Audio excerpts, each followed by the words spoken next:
हमें लगे चुकी है भूख, तो हम आके फूड कोर्ट देख सकते हैं। यहाँ पर सामने कितनी तरह भीड़ है। फूड कोर्ट में जल्दी कुछ लेते हैं और खाएंगे, क्या खाएंगे बहुत काफी मजा आने वाला है। तो गाइस आज खाने में है राजमा चावल और छोले कुलचे है, जल्दी खा के खत्म करते हो।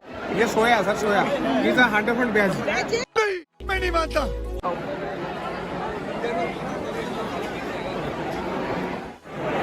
आगे देखते हैं, मेरे को शक हो रहा है वेज ही है ना ये। Yes this is 100% veg food. ये है वड़ा पाव।